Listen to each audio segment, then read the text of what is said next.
بسم الله الرحمن الرحيم.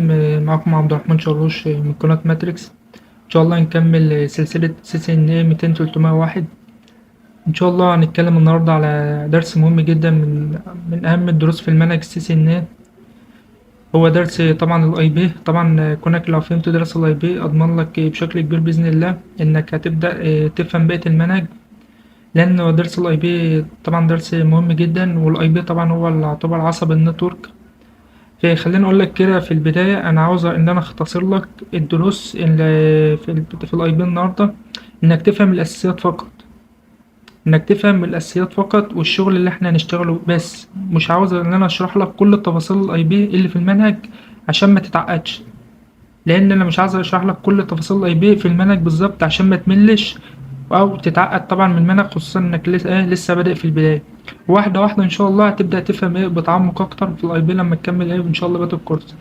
طبعا انت لو حبيت تفهم الاي بي بشكل مفصل اكتر ممكن تقدر تسرش عنه عادي، مش مشكله. بس مش عايز ان انا اشرح لك كل حاجه بالتفصيل في المنهج، انا عايز اشرح لك بس الاساسيات فقط اللي احنا نقدر نشتغل بيها. واحده واحده ان شاء الله في الدروس الجايه ان شاء الله هتبدا تفهم فكره الاي بي وكل حاجه، عشان بس ما نطولش الدرس وتكون متعقد اكتر. مبدئيا في الاي بي عندي نوعين: اي بي فيرجن 4 واي بي فيرجن 6. تمام. ايه الفرق ما بينهم؟ ان شاء الله هنعرفهم في الدروس القادمه. اللي احنا هنشرحه النهارده اي بي فيرجن 4 فقط. اما اي بي فيرجن 6 طبعا ليه في دروس قادمه ان شاء الله. وطبعا اي بي فيرجن 6 ده الاصدار اللي هو الاحدث، طبعا عن اي بي فيرجن 4. طبعا وهنفهم فكرتهم ان شاء الله الاي بي فيرجن 6 ان شاء الله في الدروس القادمه. فاللي خلينا نتكلم النهارده عن الاي بي فيرجن 4، وده طبعا ده الاصدار الرابع، وده طبعا الاكثر استخداما والاكثر شيوعا اللي كلنا، ده اللي احنا كلنا بنستخدمه عامه اي بي فيرجن 4. وده اللي هنشرحه النهارده ان شاء الله بالتفصيل. تمام. عشان كده ندخل في صلب الموضوع على طول في الاي بي ادرس. طيب، ايه هو الاي بي ادرس؟ ده ببساطه شديده لو فكرنا في اللي هو الانترنت زي مدينه كبيره مليانه بيوت مثلا، في كل بيت محتاج يكون له عنوان عشان الناس تعرف توصل. تمام. نفس الفكرة بالظبط ينطبق على الأجهزة المتصلة بالإنترنت. وكل جهاز سواء كان كمبيوتر، موبايل، لابتوب، ايباد، تلفزيون، تلاجة، ايا كان. حتى التلاجة طبعا بيبقى لها اي بي طبعا في التطور الحديث، وهتبقى فيما بعد تقدر تسرش عنهم. طبعا كل جهاز له اي بي طبعا بتوصل بالإنترنت، وكاميرات المراقبة وخلافه. اي جهاز متوصل بالانترنت عامة عشان نعرف نتوصل مع الاجهزة التانية لازما بنسميها حاجة اسمها اي بي ادرس. يبقى تاني، اي جهاز متوصل بالانترنت لازم يكون في حاجة اسمها بنسميه بالاي بي ادرس. الاي بي ادرس ده بالظبط ده هو اللي بيسمح للجهاز بتاعك انه يرسل ويستقبل البيانات على الشبكة، سواء كانت شبكة محلية بيتك اللي هي الشبكة اللي داخل البيوت مثلا صغيرة، او شبكة مثلا في الشغل، او على الانترنت عامة. تمام. والانترنت عامة من غير اي بي ادرس الاجهزة هتبقى زي العربيات كده اللي من غير نمر، من الاخر. يبقى قلنا الاي بي اللي هو الاي بي ادرس من غير الانترنت من غير اي بي ادرس عامل زي الاجهزة اللي هتبقى الاجهزة بتاعتك هتبقى زي العربيات اللي ماشية من غير نمر كده في الشارع، ملهاش صاحب ولا دي بيحددوها تبع مين ولا اي حاجة، عامل زي الشخص اللي ماشي من غير بطاقة. هي دي فكرة الاي بي ادرس لكل جهاز. طب ايه اهمية الاي بي ادرس في الحياة؟ الانترنت كله بيشتغل على فكرة ان كل جهاز ليه عنوان خاص بيه. يعني لما تبعت رسالة مثلا على الواتساب أو تفتح وليكن ويب سايت على النت، الرسالة أو البيانات اللي أنت بتبعتها تحتاج تعرف عنوان الجهاز اللي بتبعته عشان تقدر توصل للمكان الصح. وهنا طبعا بيجي دور الاي بي ادرس. تمام. طبعا في الفيديو ده هنتكلم بالتفصيل عن نوع محدد في العناوين اللي احنا قلنا عليه اللي هو اي بي فيرجن 4، وهنفهم مع بعض ازاي اللي هو بيتكون، وهنفهم ايه انواعه وازاي بيشتغل. تمام. مبدئيا كده، ايه هو الاي بي ادرس؟ الاي بي ادرس اختصارا لانترنت بروتوكول ادرس، وده ببساطة العنوان الرقمي الخاص بكل جهاز متصل بالشبكة، سواء كنت تستخدم كمبيوتر، موبايل، ايا كان، تلفزيون، ايا كان حاجة متوصلة بالانترنت. تمام. كلهم بيكون لهم نفس الاي بي ادرس. تمام. طيب ايه اهمية الاي بي فيرجن 4؟ اولا اهميه الاي بي، خلينا نقول ان الاي بي فيرجن 4 ده الاي بي طبعا عامه. لما اقول اي بي فيرجن 4 ده الاي بي اللي احنا بنستخدمه عامه، ده الاكثر استخدام. تمام. بس في الاصدار بتاعه اسمه اي بي فيرجن 4. فخلينا نقول اي بي. تمام. طبعا الاي بي فيرجن 4 ده زي ما أنا قلت ده الاصدار الرابع من بروتوكول الانترنت، وطبعا ده كان اول اصدار يتم استخدامه على نطاق واسع طبعا على النت. والنسخة دي من الاي بي ادرس هي اللي يعتبر فيما معناه خلقت البنية التحتية الأساسية للنت اللي احنا بنعتمد عليه النهاردة. طيب هو ليه مهم جدا يعني؟ ليش معنى الاي بي ده؟ لأنه ببساطة هو اللي بيخلي النت يشتغل، هو ده اللي بيشغل النت. تمام. طيب ايه مكونات الاي بي فيرجن 4؟ اولا مكونات الاي بي ده طيب عشان ندخل في تفاصيل اكتر يعني شويه، ان الاي بي ده بيكون متكون من 4 اجزاء او 4 اوكتت. نقول 4 اوكتت، كل اوكتت فيهم بيتكون من ارقام، والارقام دي بتتراوح ما بين صفر لحد 255 زي ما انتم شايفين كده. ده اللي هو الاي بي.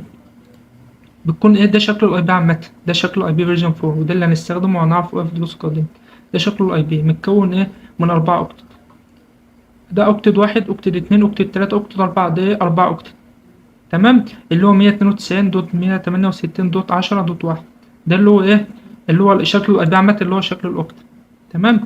طب العنوان ده اللي احنا بنسميه الاي بي ادرس، طيب هو ليه متقسم كده؟ يعني التقسيمه بتاعته اشمعنى 4 كده؟ متقسمين 4 ليه؟ لان ببساطه الاربعه ده هي اللي بتحدد لك هويه الجهاز والشبكه اللي الجهاز موجود فيه. بمعنى ان الشبكه الاي بي ده هو اللي بيحدد لك شكل الشبكه وشكل الجهاز اللي انت بتستخدم فيه الاي بي. لان التقسيمه دي متقسمه بناء على متقسمه بناء على 2 تقسيمه بس. اول تقسيمه اللي هي التلاتة دولت، ودي تقسيمة الوحيدة، والأخرانية دي تقسيمة الوحيدة. أول 3 أوكتت دي تقسيمة بنسميها النتورك أي دي، والتقسيمة الأخيرة آخر رقم دي بنسميه الهوست أي دي. طب إيه الفرق ما بينهم؟ عشان نفهم الموضوع ده أكتر لازم نقسم الأي بي أدرس اللي هو فيرجن 4 لجزئين رئيسيين. إيه هما اللي مقسومين لجزئين؟ أولا عندي حاجة اسمها نتورك أي دي وهوست أي دي. كده تاني عندي جزئين، أول جزء النتورك أي دي والهوست أي دي.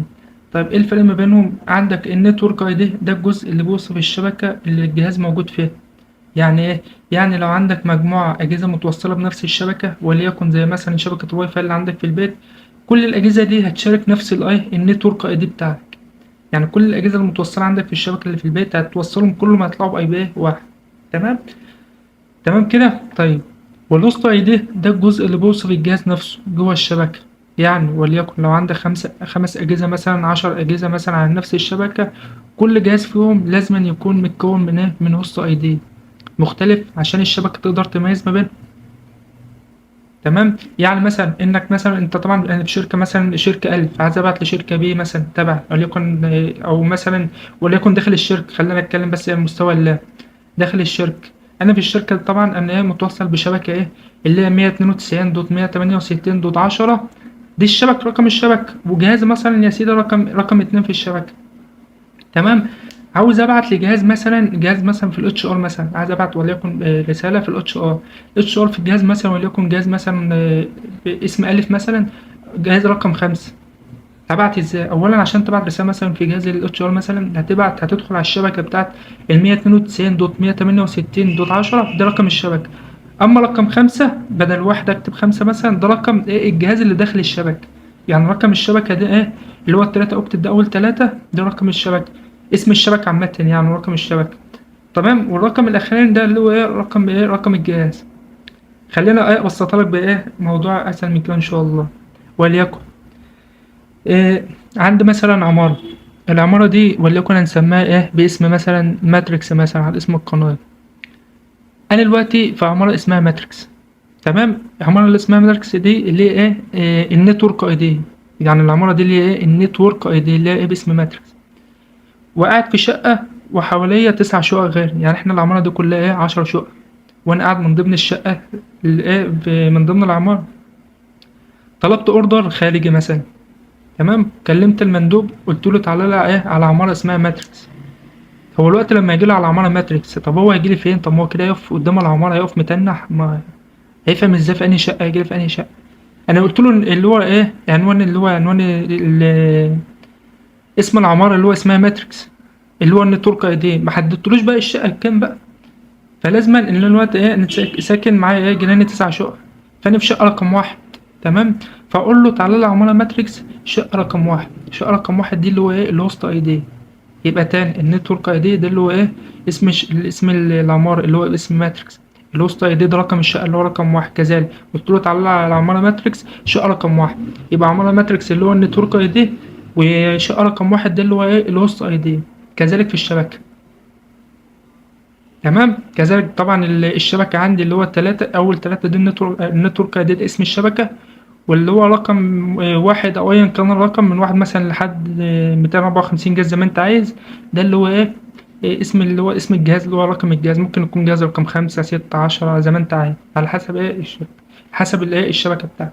وكل ده طبعا هنعرفهم قدام ان شاء الله. طبعا النظر انا عارف انك مش هتفهم في النظر الاول، بس بحيث ان انا ايه افتح لك ايه دماغك شويه بالنسبه للاي بي. اما في العملي كلها درسين ثلاثه ان شاء الله، وندخل على دروس العملي هتبدا تفهم بقى الاي بي بيتكون ازاي، تبدا تنشئ تعمل شبكه في اللان ازاي، تبدا تكتب الاي بي ازاي، وتفهم الاي بي بيبعت الاي بي التاني ازاي، وهكذا. انا بفهمك، انا عارف انك ايه في البدايه مش هتفهم فكره الاي بي، بس انا بحاول اللي انا بسطها لك على قد ما تقدر، اللي انا بشرح لك النظر عشان في العملي يبقى انت ايه على الاقل عندك خلفيه شويه، تبقى فاهم شويه. تمام. احنا قلنا كده ان الاي بي متكون من 4 اوكتت، دي اللي بنسموه اوكتت. اول 3 اوكتت ده اللي احنا بنسميه النتورك اي دي، ده اللي يعتبر اسم الشبكه. الرقم واحد او ايا كان رقم بداله ده اللي بتغير في الشبكه، دي بنسميها الهوست اي دي. تمام تمام. انا دلوقتي عندي في حاجه تانية برضو، حاجه اسمها ايه الكلاسز. عندي 3 كلاسز، كلاس A وكلاس B وكلاس C. تمام. ف طب اقول لك خلينا كده ندخل على كارت الشبكه الاول، نعرف ازاي بنرقم كارت الشبكه وازاي بنكتب الاي بي. هنتكلم على الجهاز بتاعي ده اللي هشرح لك الجهاز بتاعه. فيما بعد ان شاء الله في العمل هنبدا نتكلم على برنامج الباكيت تراسر اللي هو البرنامج ده، وهنبدا ايه نحط فيه شغل عملي ونفهم اكتر. بس خليك ادخل لك على الجهاز بتاعنا اعرف لك. اكتب هنا ادخل هنا اكتب كنترول بانل، كنترول بانل، واضغط عليه. تمام كده ببساطة دخلنا على الكنترول بانل. طبعا في كل اصدارات ويندوز طبعا هتلاقي زي ما انتم شايفين، ضغطنا على الكنترول بانل هتلاقي عندنا حاجة اسمها نتورك اند ايه شيرنج سنتر. تمام. هنضغط عليه هنلاقي كده على شمالنا حاجة اسمها ايه شينج ادابتر سيت، نضغط عليه. تمام. هيظهر لي عندي هنا كل كروت الشبكة، كل كروت الشبكة كده زي ما انتم شايفينها، ده كل كروت الشبكة اللي عندي على الجهاز. تمام. طبعا اي طبعا على حسب الجهاز بتاعك، على حسب كروت الشبكة اللي متركب عندك. انت ممكن تزود براحتك، يعني عادي تزود كام كارت شبكة براحتك زي ما انت عايز. تمام. المهم الكارت اللي انت هتوصل به بالسويتش هو ده اللي يبقى عليه الشغل كله والكلام كله. انت دلوقتي عندك كروت شبكة، الكارت اللي انت هتوصل بيه السويتش هو ده اللي هيبقى عليه الشغل كله في الشبكة. تمام. وده اللي هنرقمه. المهم عشان ترقم اي شبكة سواء كانت كارت اللي هو ايثرنت او واي فاي، الاتنين عادي واحد زي بعض، سواء واي فاي او ايثرنت اللي انا عندي ايثرنت. تمام. الاتنين يقدروا يستخدموا نفس الشغل.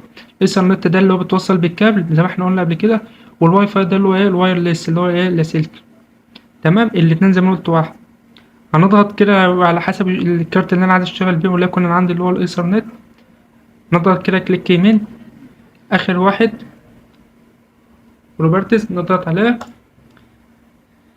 بنلاقي عندنا حاجة اسمها ايه انترنت بروتوكول فيرجن 4. تمام. نضغط عليه، ده الفيرجن اللي احنا شغالين بيه. كده بيفتح لي النافذة دي، ودي طبعا دي كل اللي من خلاله بنرقم كارت الشبكة. تمام. دي بقى ايه النافذة اللي احنا ايه هنبدأ ندي بقى ايه رقم الشبكة اللي احنا كنا بنقول عليه، واللي هنبدأ ايه نرقم بيه. تمام تمام. طيب خليني اقول لك، لو عايزين مثلا نوصل بطريقة مثلا بسرعة عن كده، نفتح كارت اللي هو الرقم بتاع كارت الشبكة ده بسرعة أسرع من كده بطريقة احترافية، عشان تسهل عليك في الشغل، بدل ما بتدخل على الكنترول بانل ونتورك اند شيرنج وشينج ادابتر سيتنج وهكذا. لا خلينا ايه نكتب هنا رن. تمام. كتبنا رن. بعد كده نكتب ان سي بي اي دوت سي بي ال. تمام. ان سي بي اي دوت سي بي ال. نضغط برضو بيفتح لك نفس النافذة برضك مباشرة. طبعا انا بفضل الامر ده طبعا لان هو الاسرع.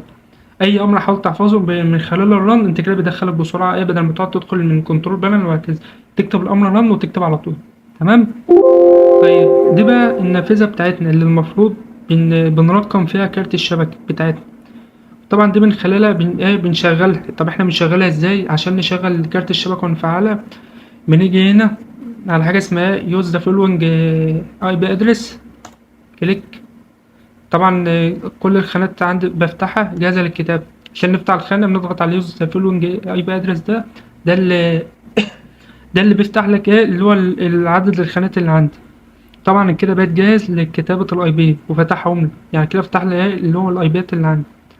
طب دلوقتي انا عندي 5 خانات. ال5 خانات دولت انا عايزك تنسى اخر 3 بس. انسى اخر 3، ما تركزش معاهم نهائي الوقت، هنبقى نتكلم عنهم بعدين. ما تركزش فقط غير اول خانتين فقط، الاي بي ادرس والماسك. والخانتين دولت اللي احنا هنتكلم عليهم على مستوى اللان، اما الباقي لهم دروس متقدمة هنشرحهم بعدين، مش هنحتاجهم الوقت عامة. تمام. وهم دولت اللي احنا نشتغل عليهم اول خانتين فقط. انسى ال3 دولت ايه عشان ما تلخبطش نفسك، لهم دروس متقدمة هنبقى نشرحها. وكل خانة بنكتب طبعا الخانتين اللي فوق كل خانة بنكتب فيهم الاي بي. طبعا الاي بي بيتكتب ازاي؟ بيتكتب بقى يكون بقى على ارقام بقى بناء على معايير معينة على حسب بقى ايه الشبكة اللي عندك. كل خانة زي ما احنا قلنا عبارة عن ايه 4 اوكتت، اللي هو ايه 4 اوكتت دول اللي احنا كنا شرحناه دلوقتي. 4 اوكتت. تمام زي ما انتوا شايفين. طيب ايه احتياج الخانتين دولت؟ يعني اشمعنى الخانتين دولت في الشبكة يعني عامة؟ طب بص خليني اقول لك حاجة. اي اي حاجة تكنولوجي عبارة عن رقمين. هي حاجة تكنولوجيا عبارة عن رقمين مثلا، وليكن الخط الموبايل ده رقمين. إيه مثلا رقم الشبكة ورقم الفون مثلا.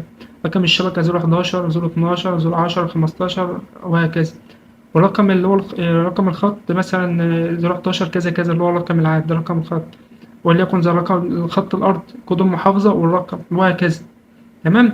طب بيكون في الرقم بيبقى حاجة اسمها ايه رقم الشبكة. رقم الشبكة ده ايه اللي هو ايه رقم الشبكة ده يكون موحد على الشبكة. وده طبعا بيتشابه على الشبكة اللي هو ايه اللي احنا بنستخدمه الماسك، اللي هو السبمنت ماسك. تمام. ايه اللي هو ايه الماسك عامة. ده اللي هو ايه اللي هو سيد الشبكة عامة رقم اللي هو ايه الأساسي. ده اللي بيتشابه. اللي هو بيتكتب ازاي اللي هو 255 255 255 دوت صفر. ده اللي هو في كلاس سي ونبقى نفهمه الوقت بعدين. اولا ده اللي هو الماسك ده بيبقى رقم موحد على الشبكة كلها. كل الشبكة اللي انا شغال عليه بيبقى ايه برقم ايه الماسك ده. تمام. لأن الماسك ده بيبقى متشابه في جميع كل أجهزة الكمبيوتر الأجهزة اللي عندها على الشركة. طيب عكس بقى إيه خليني أقول لك كده إن الخانة اللي فوق بنقول عليها إيه أي بي أدرس. دي اللي بقى عكسها، يعني إحنا قلنا اللي تحت دي اللي بتشابه على جميع الشبكة. أما الخانة اللي فوق ده اللي هو الأي بي أدرس اللي بنسميه الأي بي أدرس، واللي تحت بنسميه الماسك. وده بيكون رقم الجهاز بس في الأي بي أدرس. يبقى الاي بي ادرس ده اللي هو إيه؟ رقم الجهاز نفسه ده بس يكون ايه مختلف، يعني طبعا ده يكون رقم فريد من نوعه، يعني ما يكونش ليه شبيه تاني على نفس الشبكه. عكس الخانه اللي تحت احنا قلنا الماسك بيتشابه على مستوى الشبكه. اما الاي بي ما ينفعش يكون ليه زي ما كانش ينفعش ايه ليه شبه. يبقى كل جهاز له رقم معين. ممكن يكون رقم الشبكه زي ما احنا قلنا 192 168 دوت 10 دوت واحد واحد او اتنين او تلاته. ده الهوست ده اللي بيتغير. اما الشبكه واحد. واللي تحت الماسك ده بيتشابه على مستوى الشبكه. وطبعا في الدروس الجايه هنبدا نفهم ايه ازاي بيتشابه وكل حاجه. زي ما انا قلت لك احنا بنشرح النظري فقط. العمل هنشرحه بعدين عشان في العملي اضمن لك ان انت هتفهم العمل عن النظري، بس النظري بيفتح لك بس ايه في ايه يعني ايه مخك شويه في الايه في الاي بي عامه. تمام. احنا قلنا لما الخانه بتاعه الماسك دي اللي هيكون موحد ومتشابه على نفس الشبكه. تمام. احنا بقى بكده بنفهم ان الماسك هو اهم من الاي بي. احنا كده فهمنا ان الماسك اهم من الاي بي، لان احنا هننشئ رقم الماسك اللي هو بناء على ايه. لما احنا ننشئ طالما رقم الماسك احنا هننشئه بناء على ايه. والله انا عندي هننشئ رقم الماسك بناء على ايه هيبقى عندي عدد معين من الاجهزه مفيش غيرهم بس اللي يقدروا يشوفوا بعض. تمام. عدد اجهزه معينه بس اللي يقدروا يشوفوا بعض دي طبعا من الماسك. يبقى الماسك اللي بيقول لي الشبكه الماسك هو اللي بيحدد لي، يعني شوف الماسك هو اللي بيحدد لي بيقول لي انت ليك عدد شبكات بس اللي تقدر ايه على مستوى اللان بتاعتك ايه اللي تقدر تتوصل ايه بيه. تقدر توصل كام جهاز يشوفوا بعض. اكتر من كده مش هينفع. اقل من كده قشطه عادي. يعني مثلا احنا بنستخدم كلاس سي. كلاس سي يقول لك انت اخرك 254 جهاز يقدروا يشوفوا بعض. اكتر من 254 مش هينفع. اقل من كده قشطه مفيش مشاكل، مش هيحصل اي حاجه لو استخدمت اقل من 254 جهاز. ان المهم ان الماسك هو اللي بيقول لي الحد الاقصى ليك كام، بس فقط هو اللي بيحدد لي الحد الاقصى ليك كام من الاجهزه. وزي ما شفنا الاي بي ادرس، احنا زي ما احنا قلنا متكون من 4 خانات، اللي هو ايه 4 اوكتت، وكلهم كده من خانه بيتقال عليها زي ما انا قلت اللي هو إيه اللي هو الاوكتت. 4 خانات بيتقال عليهم ايه اوكتت. متكونه من ايه؟ متكونه من ارقام عاديه، ولكن بتكون من الاساس متحوله بلغه الباينري اللي هو ايه اللي هو الزيرو والواحد، اللي هو لغه الآل اللي هو ايه الزيرو والواحد اللي مسميها لغه الباينري. طبعا ده احنا في الدرس الجاي ان شاء الله يبقى فاهم لك الاي بي بيتكون ازاي بلغه الباينري وازاي نحسبها وكل حاجه. تمام. احنا كنت انا بقى كنت انا اتكلمت في بدايه يعتبر في بدايه الدرس تقريبا عدد الماسكات اللي هو الكلاسز اللي عندي كلاس A وكلاس B وكلاس C. طبعا احنا خلينا نفهم عدد الكلاس ازاي بتشتغل. خليك اقول لك من اخر حاجه من تحت كلاس C نبدا بيها. تمام. طبعا في كلاس A والحاجات دي احنا مالناش، ولا حاجات تانية مالناش دعوه بيها. خلينا اقول لك بس الحاجات اللي احنا في المنهج بتاعنا. احنا قلنا كلاس A وكلاس B وكلاس C. خلينا كده نبدا من تحت من الاسهل يعني كلاس C. كلاس C ده طبعا بيشتغل في ايه؟ كلاس سي دي طبعا من ضمن الفئة المخصصة اللي هي الصغيرة للشبكات اللي هي البسيطة، اللي هي الصغيرة زي البيوت زي المكاتب زي الشركات البسيطة المدارس الصغيرة الكلام من ده اللي بيستخدموا ايه كلاس سي. كلاس سي طبعا بيبقى أول حاجة إن عدد الأجهزة بتاعته اللي بيستخدم الشركة اللي بتستخدم كلاس سي بيبقى آخرها من جهاز أو جهازين لحد 254 جهاز بس بحد أقصى يقدروا يشوفوا بعض. يعني كلاس سي آخرك بس في الشبكة 254 جهاز فقط يشوفوا بعض بحد أقصى. ده كلاس إيه؟ كلاس سي. أي جهاز بقى مش شرط كمبيوتر بسي، أي جهاز بقى متوصل بالشبكة آخره 254 جهاز بحد أقصى يتوصلوا ببعض. تمام؟ طيب في كلاس سي إحنا بنكتب إيه؟ عشان لو أنا مثلا شغال في كلاس سي إيه اللي بكتبه في الماسك عشان إيه كل الشبكة إيه تكون متوحدة، يكون إيه متوحدة زي ما أقول يعني ملاك يعني إيه تكون متشابهة على الشبكة، يعني الشبكة عامة تكون ايه يكون اللي هو رقم الشبكة ثابت. ايه اللي بنكتبه؟ بنكتب هنا في الماسك 255.255.255.0.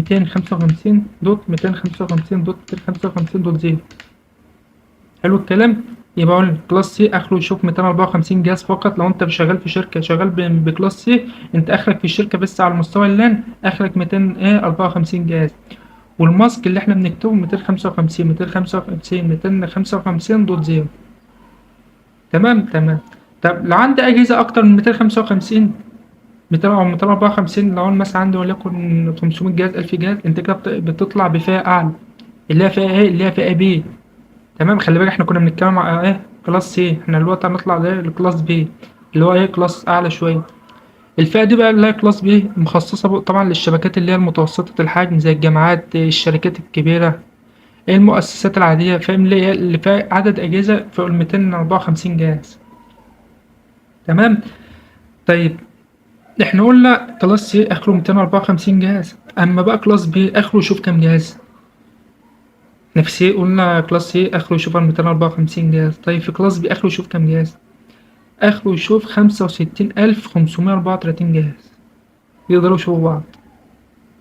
تاني كلاس بي اخره يشوف 65000 جهاز 534 جهاز 65534 جهاز يشوفوا بعض. طيب الماسك طبعا يعني طب انت يعني الماسك. طيب دلوقتي انا عندي عدد اجهزة للكمية دي، يعني دلوقتي لو أنا شغال في شركة وليكن طبعا لها فروع كل حاجة، الشركة اللي أنا فيها عدد الأجهزة بتاعتي فوق مثلا وليكن 1000 جهاز. طب الماسك بتاعه بيتكتب ازاي؟ احنا قلنا في كلاس سي الماسك بيتكتب 255 طب في كلاس بي هنكتب الماسك 255.255.0.0. كلاس سي 255 3 مرات صفر، كلاس بي 255 مرتين ايه دبل صفر. تمام. ده في كلاس بي. طبعا لو انا عندي عدد اجهزه فوق ايه ال 254 جهاز بستخدم كلاس بي اللي هو الماسك بتاعه اللي انا بكتبه ده موحد على الشبكه كله. انا قلت في بدايه الدرس ده في الدرس ده عامه ده الماسك اللي يكون متوحد على الشبكه كله. الاي بي طبعا الاي بي بيتغير، الاي بي اللي فوق ده بيتغير، اما الماسك بيفضل ثابت في كل شبكه. كل اي بي هتكتبه في الجهاز بتاعك او اي جهاز في الشبكه هتكتب الماسك ده ثابت، والرقم الجهاز طبعا هو اللي بيتغير، اما الماسك ده ثابت وعلى حسب عدد الاجهزه اللي عندك في الشبكه. طيب انا دلوقتي قلت كلاس سي وكلاس بي، فعندي كلاس تاني ايه؟ انا الكلاس بقى اللي هنستخدمه هو كلاس A اللي هو حرف ال A. يبقى ايه خلصنا كلاس سي وكلاس بي، يبقى احنا عندنا ايه اللي هو الفئة الأعلى يعني لو عندي عدد أجهزة فوق ال65,000 جهاز طبعا الكلاس A طبعا مبدئيا كده خلينا نقول لك إن هو بيستخدم في الشبكات الكبيرة الضخمة، المؤسسات العالمية والحكومية، الحاجات اللي هي إيه، الشركات الكبيرة زي الفيسبوك وجوجل إيه اللي فيها عدد أجهزة ضخمة، اللي عدد لا كمية هائلة من الأجهزة، دي اللي بتستخدم كلاس A. طب كلاس A إحنا قلنا سي آخره 254 جهاز وB آخره 65,534 جهاز. أما كلاس A آخره كام؟ 16,777,214 جهاز بس يقدروا يشوفوا بعض. يعني أنت متخيل آخره 16,777,214 جهاز يشوفوا بعض فقط.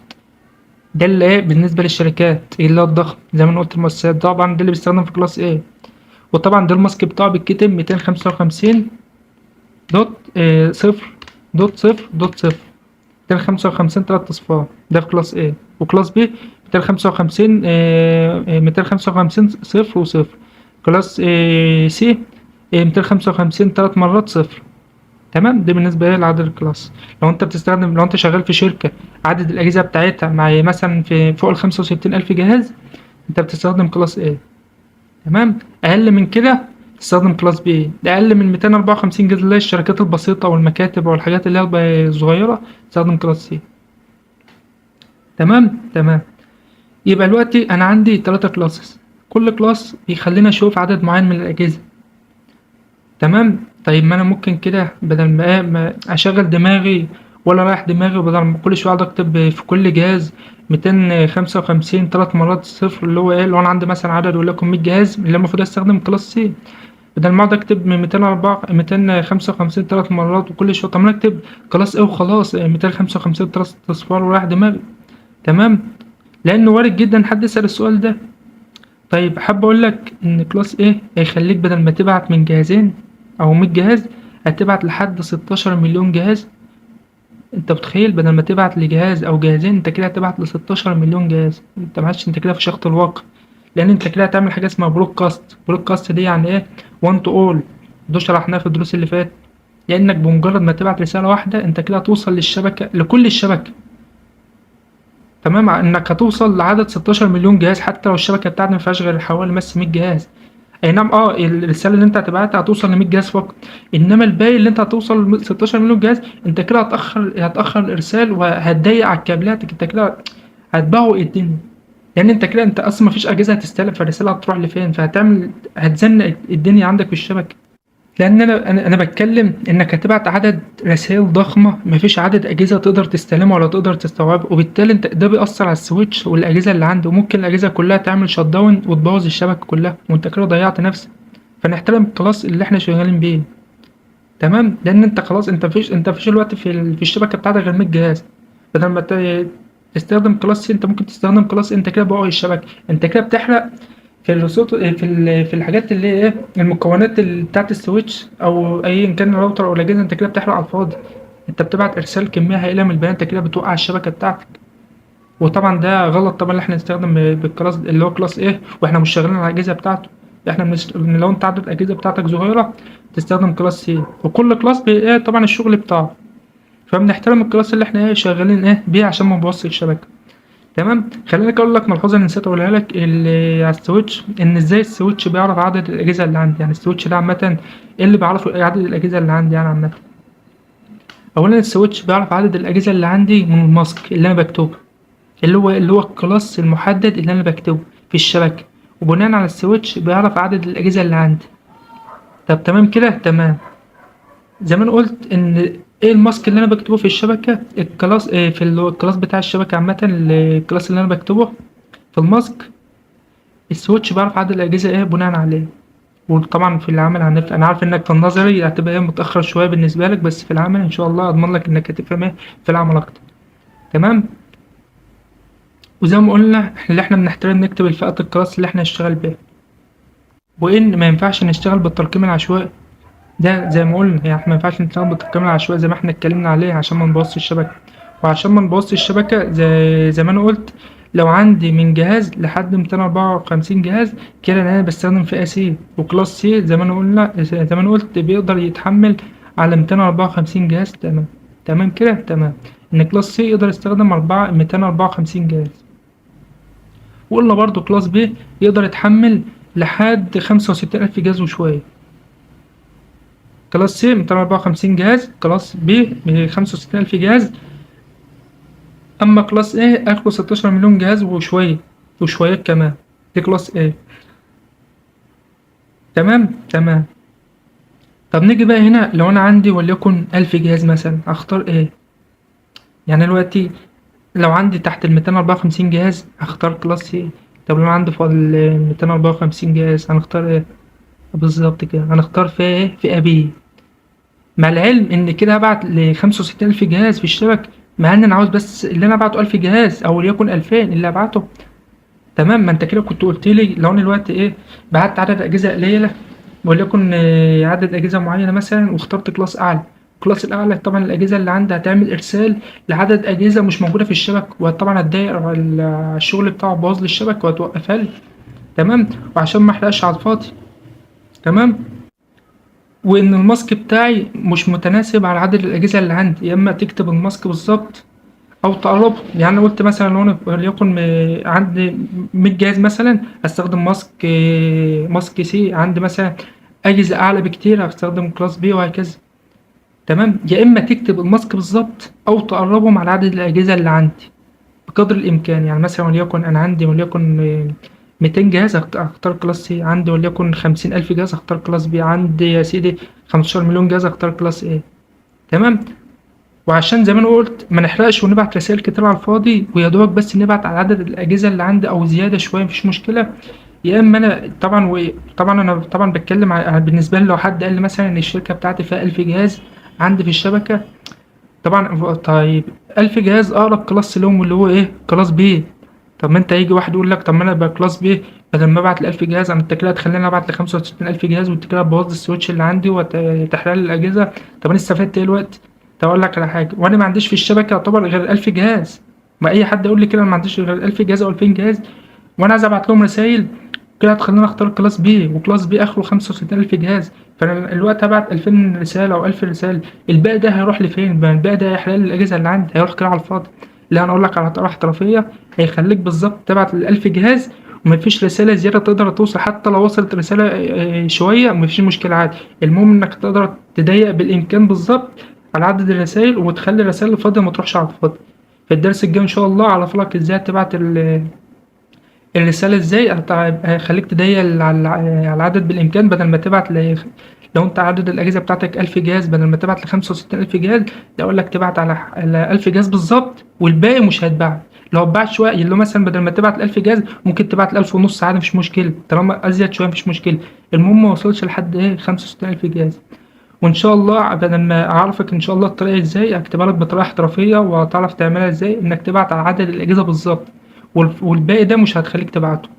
ان شاء الله الدرس الجاي افهمك ازاي بحسبة بسيطة، افهمها لك ازاي تبعت على ايه، على عدد الاجهزة فقط اللي عندك، بالكلاس ايه، بالكلاس المحدد اللي انت هتحتاجه. واللي احنا اخترنا كلاس بي، هفهمك ازاي بدل ما تبعت ل 65000 جهاز، لا تبعت على 1000 جهاز. لو زيادة شوية مفيش مشكلة. وانتظرونا ان شاء الله الدرس الجاي ان شاء الله باذن الله.